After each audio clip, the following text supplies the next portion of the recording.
Hi, friends. Welcome back to another episode. This week, we're doing something a little different. I'm taking an episode that I actually just recorded for the Better Events podcast, which is my podcast that I host with my fellow event pro, Mary Davidson.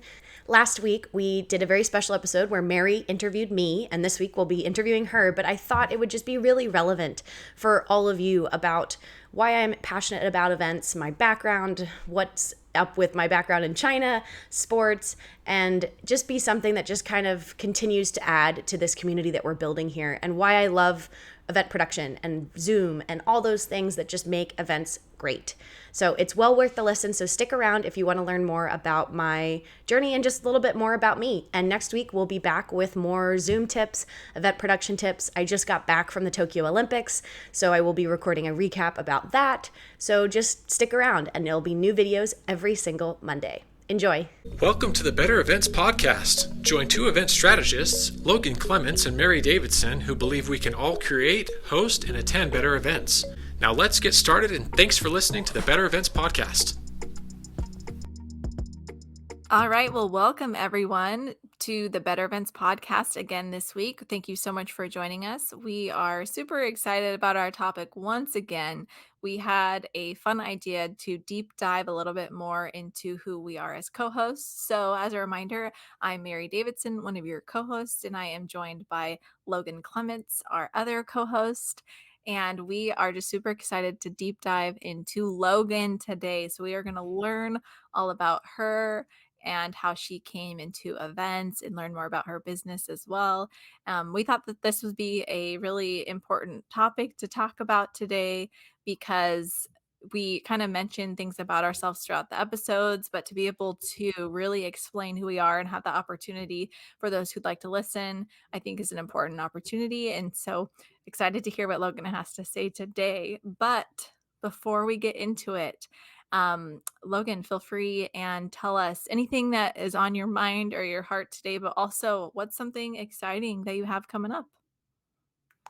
Yeah. Thanks, Mary. So excited to be here. A little nervous being in the hot seat. I think it's fun to be the one asking the questions.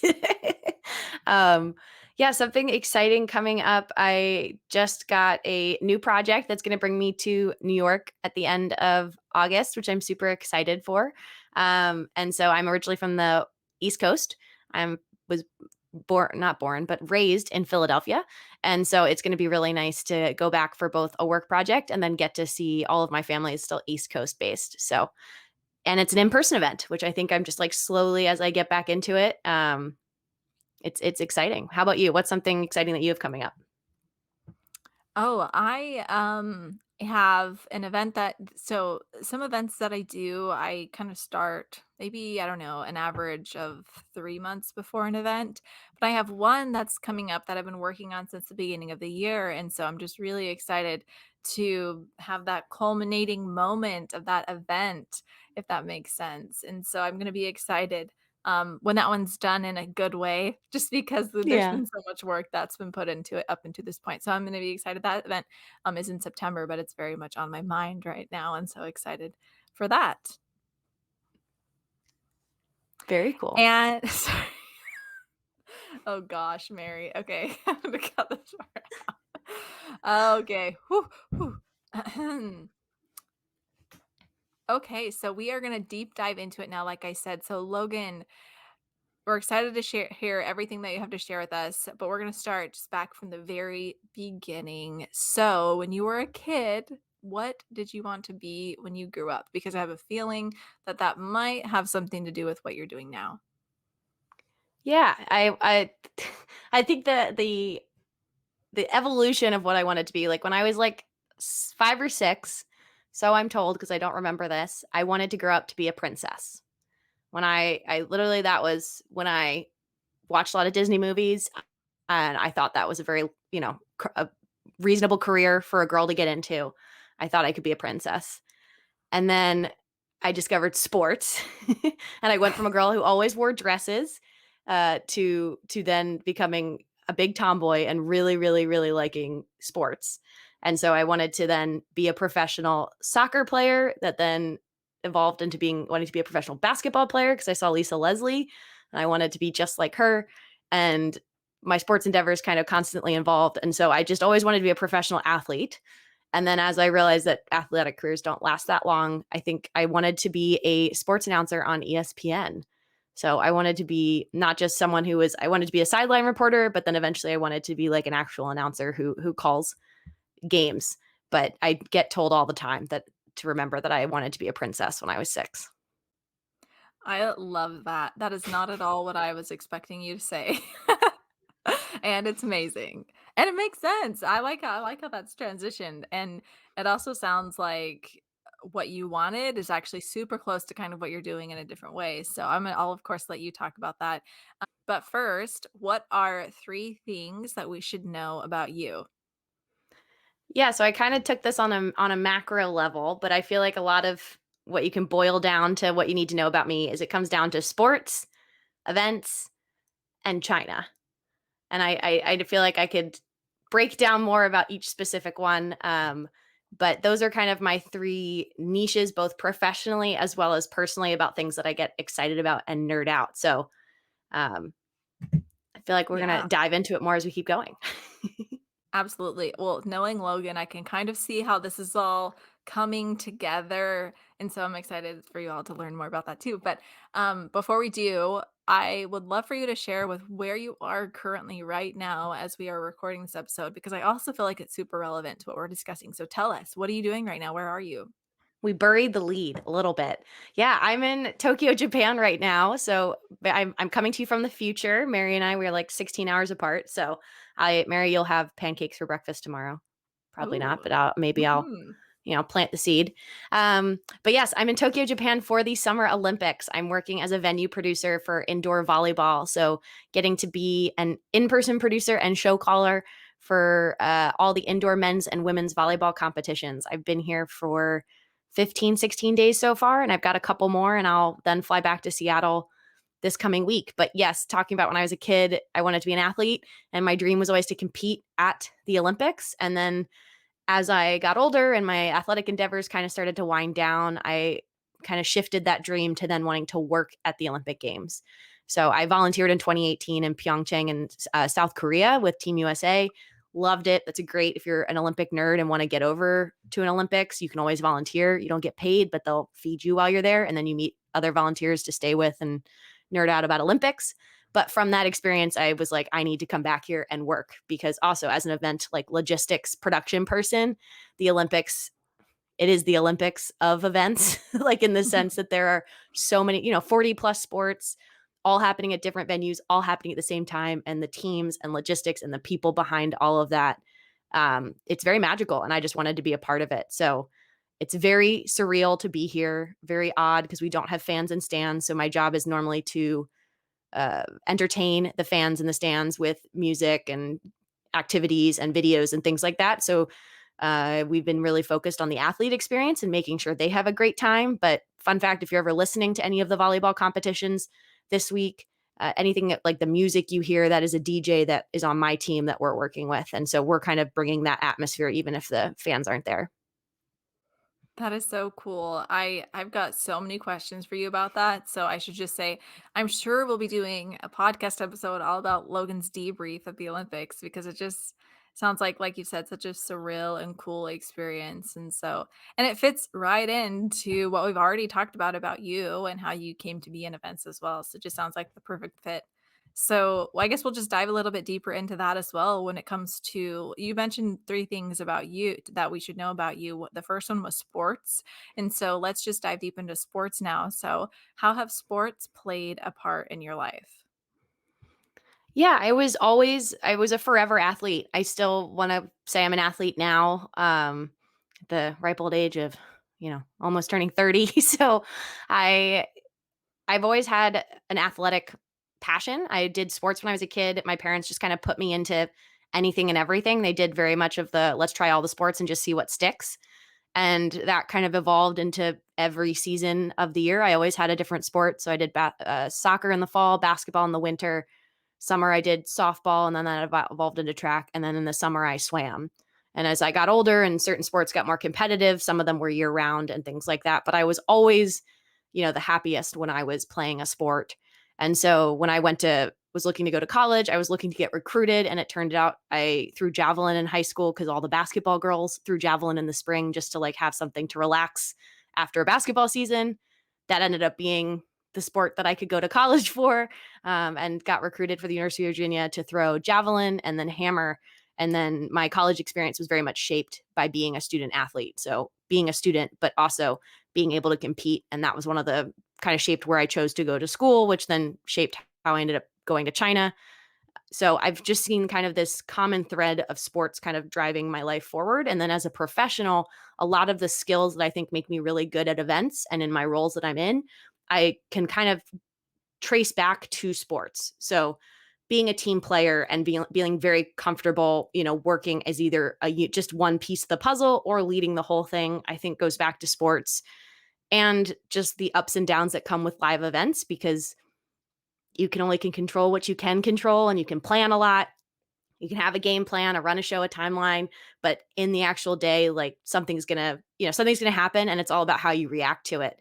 And when things go wrong, what do you do next? And I think that's so much that resilience that I feel like I've built up, and that comfort with being uncomfortable does really come from sports. And I hate to say, like, from running sprints at a soccer practice, or practicing free throws at a basketball practice, or for throwing, having to mentally push through when you've hit a plateau where you're not throwing farther for weeks on end, and having to work on your mental game to figure out what's the next move. I'm learning so much about you. I had no idea that that you were involved in that, or that was your journey, especially in college. It's very cool. And coming from a child, little Mary was not at all involved in sports in any way. So the whole idea of what you're saying is just like blowing my mind, and I love it. And I just think of the people I've known in my life who have been involved in sports growing up, and they are truly some of like the hardest workers I know. And so I think it's really cool that you were able to develop that mindset. And I think the same is true for you. Absolutely. I know that you're such a hard worker. And so it seems like that's played a big role in your life. So with that, what's your favorite sports memory that you've ever had? This one's really hard because I feel like there's a lot of positive memories I've had around sports. I was very close with my high school basketball team. And so even though that feels like really a long time ago, I am still connected with all the girls who graduated my class, and just we had to bond over several years of having different coaches, which, kind of threw us a little bit into flux. And so having to come together as a team, that was definitely one of my favorites. And I'll never forget my senior year, I won the Lunch Pail Award, which I joked. I was like, is Oh. that because I like snacks? But no, the Lunch Pail Award is meant to be for the hardest worker. So it's the person who brings their lunch to work and like keeps working. And it was an interesting analogy my coach had, but I know I felt very honored for that. So it's not necessarily for like the MVP, but somebody who just kind of puts in work. My basketball career, I will say honestly, if I could have picked a sport to continue playing, it probably would have been basketball. But I'm 6 foot at heart. I'm only 5'9".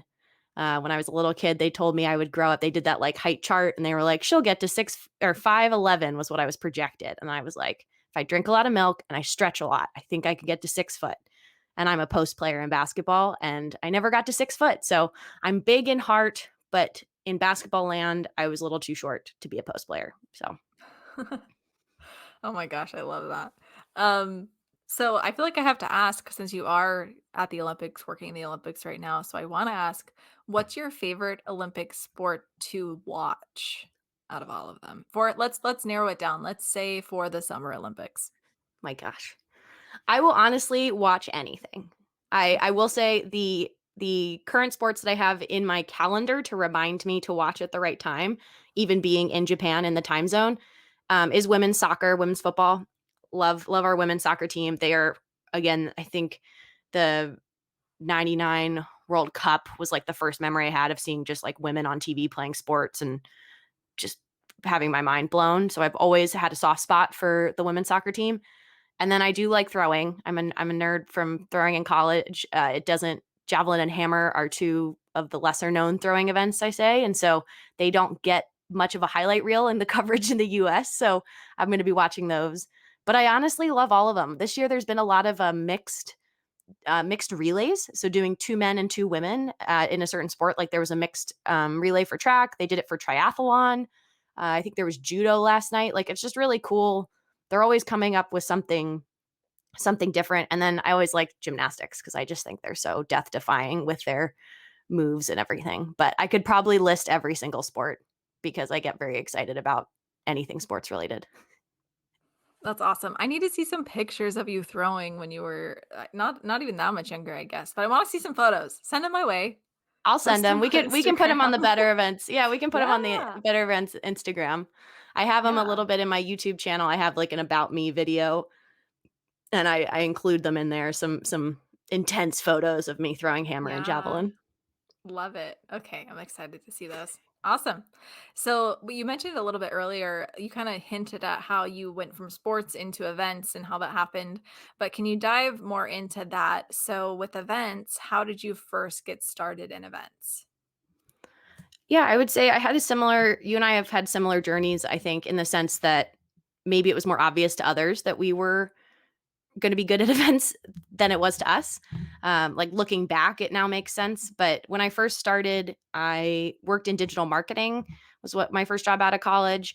And through that, I was doing like social media, content capturing. And so I got to go to a lot of events and be taking photos and interacting. And I just kind of got to a point like doing that for a year or two that I started to realize I didn't really love the time spent behind my computer. And I really liked the part where I was, people facing and I was at an event. And so I was like, maybe this is something I like to do. And I'd always volunteered at events and things like that, but never had wanted to be a part of the planning process. And so got in with some event planners. I was living in Shanghai at the time and just started shadowing and trying to get work and realized that events were kind of my jam. And I really enjoyed the whole process, of being there day of being the problem solver. And so that was when I decided to start my own company because I needed to then go freelance to be able to have space for some of these bigger events. And that was when I kind of put my sights on the Olympic Games, wanting to work at the games, wanting to work at like Super Bowl, big events that don't necessarily hire staff year round. So it's not like you're getting a full-time job at one of these places. So trying to build a business where I am giving myself the space and the opportunity to get to go after some of these big sporting events. Yeah, and your business name is Logan Strategy Group. So, can you talk more about how that came to be and what it means and the purpose behind it? This is one where I'm always jealous of you, Mary, because I feel like I really like your company name of EP Events, events with a purpose. Logan Strategy Group, or LSG, got founded. I'm about to celebrate my 5-year anniversary. So I've been in business for 5 years in October this year. And honestly, I picked a name that was super broad on purpose. I wanted to kind of have my name in there at some way, either my first or last name. I I didn't know honestly at the time if I really wanted to do events only or if I still wanted to do kind of my content creation, social media management as well and do both. And so when I made the decision to stop working full time and start this company, I kind of wanted to give myself space to figure it out. And so I brainstormed a bunch of names. I wish I could find that old note on my phone where I just was like listing out a bunch of different ideas and workshopping them to friends. And it came down to, I wish I knew what the other one was. I got it down to like two. And it was like that or Logan Strategy Group. And I think what I liked about it was similar, like the strategy side of things. Your events with a purpose, I think is such a good, strong message. Mine, again, it was like thinking strategically about whatever you're doing, whether it was events or at the time content management, just because I had found that same frustration of when a company is doing something that's not aligned or they're just doing it to do it. You can very quickly tell, and working on it, I never enjoyed those projects because it felt like we were just going through the motions and, what is the purpose behind what we're actually doing? So that was kind of I would say the reasoning for using strategy. And then I put group in there because when I first started my business, I was not very confident in the idea that I was a solo, just a solo entrepreneur, just a single woman owned business. I did want to kind of showcase that I was more than just one person. That over the years has evolved to, if you look now, my branding is very much like all about me, but I can scale up. And I've worked with you, Mary, and other event professionals to kind of, I can scale up to a group of 10, 20 people, or I can just do it by myself. And so yeah, that's kind of the story behind Logan Strategy Group. I always joke that it's okay that people don't necessarily recognize Logan Strategy Group as long as they recognize me. A lot of my secret sauce, I feel like, from events is people like working with me, Logan. And so to me, I don't matter. It doesn't matter to me if I'm branded Logan Strategy Group or if I'm just Logan as a member of a team or branded as my client. It's one of those that it's my like doing business name, but it's never been something that I'm definitely not obsessed with or in need of needing to promote it. Yeah. I think that makes a lot of sense. And strategy is something that I can vouch for you. I know that you are very good at strategizing when it comes to events. So I feel like it's a perfect name. I like it. I'm here for it. Good choice. I'm curious what that second one was. So let us know if you remember, I'm just gonna because have it'd to be fun. find it. It literally was like such a long there's a long list, I would say. Yeah. Yeah. Well, I'm glad you got where you did. So, what would you say now is one of your event pet peeves? Talked about this on the podcast before. Signage. It's an Signage. in-person event problem, but I would also say virtually it's pretty much the same. And more like a know before you go email. But when I say signage, you can never have enough signage at an event. I've never been Mhm. to an event as an attendee and gone, wow, way too many signs.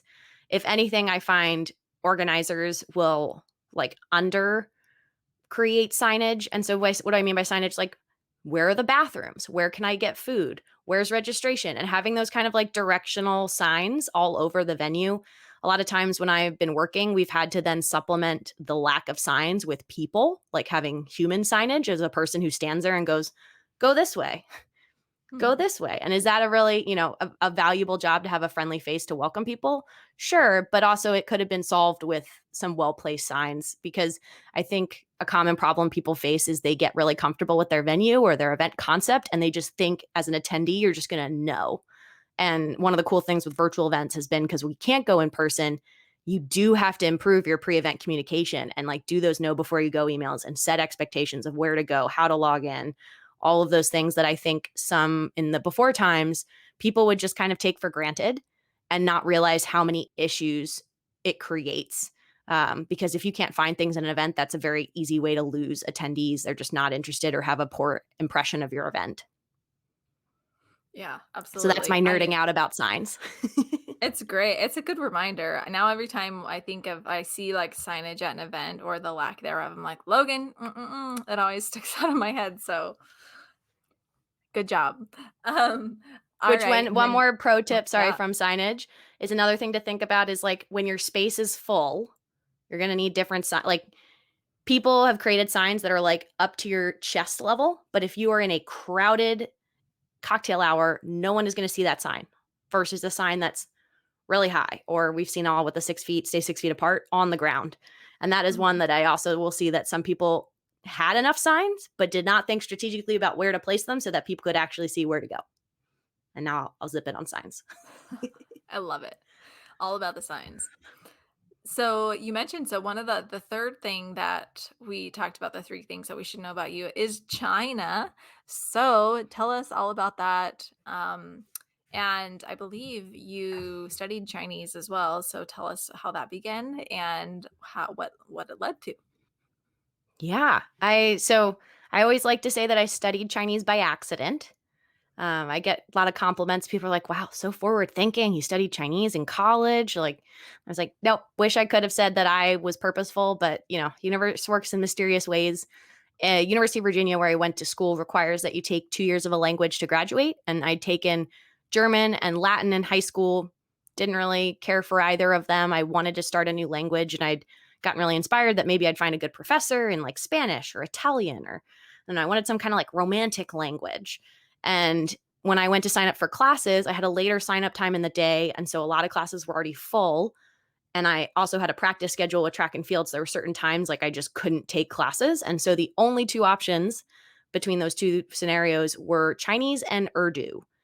And 18-year-old Logan had no idea where they spoke Urdu. And I was not about to walk out of class signups and like say I'd signed up for a language that I couldn't tell you where they spoke it. So I picked Chinese. And I'd been reassured by my orientation leader who was helping me that don't worry, you can switch into Spanish. We'll put you on a wait list, like, or Italian, you'll get into, or I was even down for like sign language.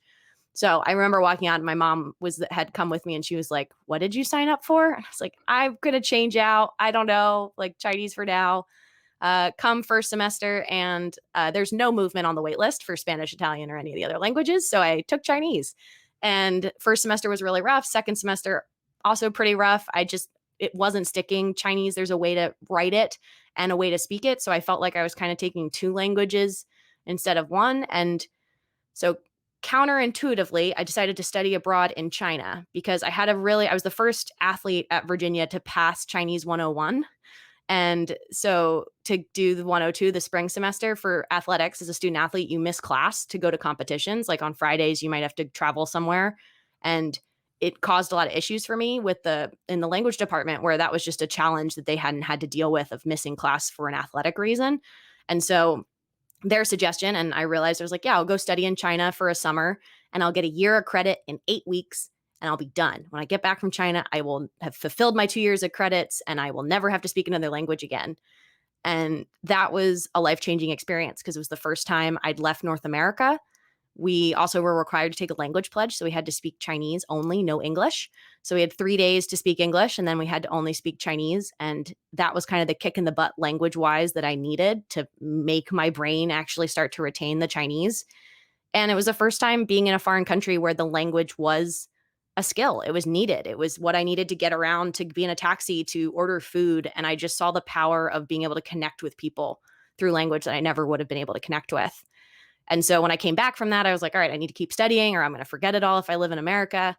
And then I went with a business class my junior year to meet a bunch of different organizations in China, alumni, and everyone we met with was like, China is growing. This industry is growing. This one's exploding. Cars, manufacturing, a spice company we went with. Like everyone was talking about how awesome China was. And so when I was looking to graduate, it kind of came down to my interests were dividing. I'd always wanted to work for ESPN, work in sports, but I also now had this interest in China. And I couldn't honestly have told you how they were going to come together. This was actually a big stress point for me when I was graduating, because I felt like I had friends whose interests were coming together and mine were going in like two opposite directions. But it ultimately came down to, I think I always would have wondered, what if I didn't go to China? Like if I stayed in America, I had friends and other people who graduated ahead of me who'd gone to New York or DC. And, I kind of saw the life they were having, which looked great. And I knew I would be happy. But I think I also always would have wondered what would have happened if I went to China. And so I decided to move there for what I told everybody would be a year. And I ended up staying there for 5 years. That's crazy. 5 years is a long time too. So that's like a commitment. And so I have to know a couple questions. I want to know what your favorite part of living abroad was during that time, but also what was the favorite thing that you had to eat that you That's just the like crave still? Well, let's talk about the food first, because I have learned Okay. if I like the food in a country, I usually have a very positive impression of the country. I'll leave being like, this was the best country ever because I liked the food. And so China has some amazing, amazing food. Shout out if you are someone who is going to be traveling to China. I know we're in a weird time where travel's not really happening. I do have like an 11-page food guide to Shanghai of restaurant recommendations, both Chinese and Western, and just all the places to eat. I used to be a food tour guide in Shanghai with Untour food tours. So I gave a Shanghai breakfast food tour on weekends and things just for fun. And I will have to say it was Shanghai breakfast food. So jianbing is like a crepe, a savory crepe with an egg. And then they put like a wonton cracker that's crunchy. So it's like savory, sweet, crunchy. You can add spice to it. It's so good. And this currently has been the longest I've ever gone without a jianbing in the last like 8 years because I haven't been back to Oh China no. since before COVID. So I just drool over pictures of jianbings. Get Logan a Jen Ming ASAP. I know. There's some in Seattle I've told that are really good, so I'm gonna have to go check them out, but Yeah. I Yeah. haven't caved yet. And then your other question about favorite part of living abroad, honestly, it has to be the people. I feel like, 5 years sounds like a really long time. I did give myself permission at any time to move back. I definitely had that privilege of being able to do that. And when I first moved, I bought a ticket that came home at Christmas. It was only 6 months, and a lot of my rationale was, let's give it a shot for 6 months. If I absolutely hate it, like what's the worst thing that's going to happen is my pride. I'll have to come back and tell people, yep, I went to China, it was only 6 months. but at least I can say I tried it. And so I think I loved both the opportunities that came from living abroad and then the people I got to meet. And the people are probably the reasons why, and the opportunities, a combo of those, are probably the reasons why I stayed so long. And the people I met were both local Chinese as well as other international people who were just living in China. I became friends with people that in the US, honestly, I was like, our paths would never have crossed, but we bonded because we were foreigners working in China. And same with some of the people I've worked in events. Um, they're just, some very caring and positive and open people. And that's really where I learned that whole concept of community over competition, where we're better together, especially in events, but in any industry, working together, your network is your value. And so if you know good people and can scale up and do different events, that only makes you a better planner versus staying and being in your own bubble. I feel like only hurts you because you can only do so much. Yeah, I totally agree. Oh, that's so cool. I can just imagine you in China and all the experiences that you've had. So it makes sense how it's all come together, and I'm glad that it has for you. That's amazing. And so before we have some rapid fire questions I'd love to do with you, just some fun questions. But before we do that, is there anything else that you feel like we left out that you want to share that everyone should know about you? I think I just want to put a nice bow on these three things of like sports events in China. I feel like I left part of the story was like sports in China were going in two different directions.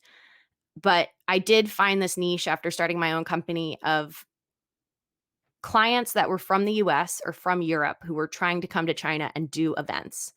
And it ended up being a lot of sporting events was kind of my focus. Sports tours, meaning a team comes to China for a week and a half, 2 weeks, and they travel around China playing local teams. And then also working some nonprofit events. But I found this niche of where they needed someone who spoke Chinese, understood China, but also understood athlete expectations. Because when you're traveling as just a regular person, your needs are going to be different than someone who's an athlete.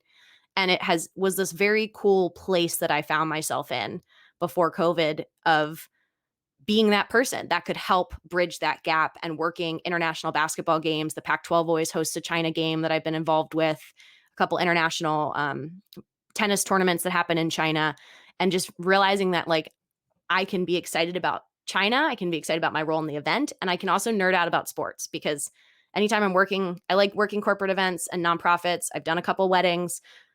There's all different ones that my skills apply to, but I will say when I'm working anything that's sports related, it doesn't feel like work. Like what I'm doing right now at the Olympics, I feel like pinch me. I'm like getting to be at a volleyball competition, watching like the world's best volleyball athletes while working, but also being around sports. And so I think that's just something that I know I've been really excited about that it came together. I'd like to think I was intentional about it, but also it very much I had several years there when I'd first graduated that I was really unsure about how everything was going to come together. So it's been really cool. And then now with COVID, we weren't able to travel or go to China, and having to then shift all of that information that I know from sports production into virtual event production. And so it's been very interesting the last year and a half to do a lot of projects that have had nothing to do with China, which I love because it helps. I had a lot of clients I worked with in China that weren't calling me for US events. And I always joked if I could do it in Chinese, I'm a native English speaker, I could do your event in English. And my clients would always like smile and be like, yeah, Logan. And then, not think of me when they were doing something based in the US. And I think the last year and a half, I've done a good job of shifting that narrative. And now as things open back up, I'm excited to kind of re-involve my international sports that I was doing in events with what I've been doing in virtual production. Yeah, definitely. Oh, so cool. Well, I've enjoyed learning more about you personally. I mean, we've worked together and we obviously do this podcast. So sometimes I'm like, I feel like we know like a lot about each other, but there's still more to learn, There's always always. layers. Yeah, layers and layers. So, okay, well, here's some rapid fire questions for you just for fun to kind of tie it off for us. So, what is your favorite way to relax on the weekend? I love to read if I can slow down. And if I'm not in the mood for slowing down, I like to hang out with friends. I do recharge by being around other people. When are you most productive? Morning. I feel that. Yep. Who is your inspiration and why? That's a deep one. Who is my inspiration? That is such a hard one. Again, I would come back. My brain goes to sports. I always like Mia Hamm forever is someone who I was obsessed with. Went to UNC. She went to UNC. I went to UNC soccer camp because I wanted to be like her. And we always got told the story where she was coach saw a player running out in the rain, running suicide sprints all by herself. And he got closer and he realized it was Mia Hamm and she was like the star player on the team. And here she was in awful weather, just kind of continuing to put in work. So I'd say she's one who inspires me. And then for fun, I also would say RuPaul. I love some Mm. drag race and I think RuPaul's fabulous and unapologetically themselves. So that would be the other person. And okay, so what if you had to eat one thing for the rest of your life, only one thing, but it would sustain you, like just assume it has all the nutrition you need. What would that one thing be? Oh, it has all the nutrition I need. Mac and cheese. Ooh, like craft or like homemade? Ideally, if I've to eat it for the rest of my life, I could kind of mix it up. But if I had to stick with one, Mhm. it'd be the Annie Shell's white cheddar mac and cheese. Ooh, those My are mom is so good. sad that I love box mac and cheese. She also makes a very delicious homemade mac and cheese that I also love, a John Legend's mac and cheese recipe. But for whatever reason, nostalgia, Annie Shell's mac and cheese just hits the spot every time. Annie's is one step up from craft, so I'll take it. Oh, okay, so one last question we'll wrap up these rapid fires with. You mentioned a bit about your hobbies. You said you like to read, but what is your most favorite hobby that you would be so sad to be without? I would say playing sports. Again, that's a theme from earlier of sports. I joke I always am looking for my next athletic endeavor. Before COVID, I was actually training to try out for the US bobsled team because a lot of former track athletes do bobsled. So I went to bobsled driver school in January 2020 with the intention of continuing to train and waiting it in the winter. But yeah, so getting to do anything that's physical and running and moving my body.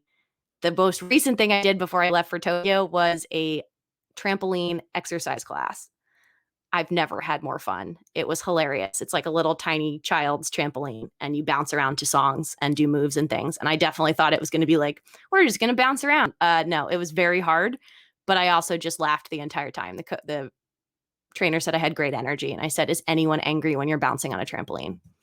I don't think you can be.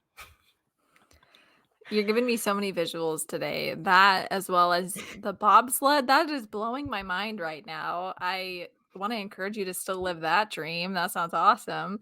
Um, okay, so just to wrap up today, we've learned so much about Logan today and the top three things that we should know about her. We've learned about sports, about events, about China, and how they've all come together. So thanks so much for being in the hot seat today, Logan. And I'm going to pass it over to you for our bonus tip. Yeah, thanks very no, whew, made it through. My bonus tip for today will be about show calling.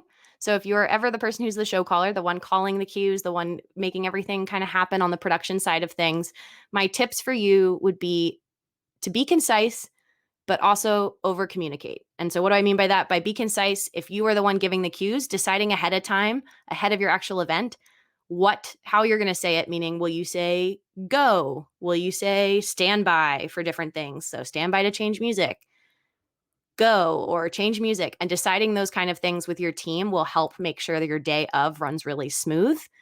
But I also find that it doesn't hurt to over communicate. So don't assume anything. Having those conversations ahead of time or prepping your team during it if we're running over on time. I'm a big fan of like time checks of like, hey, 10 minutes until we do this, 5 minutes until we do this, 2 minutes.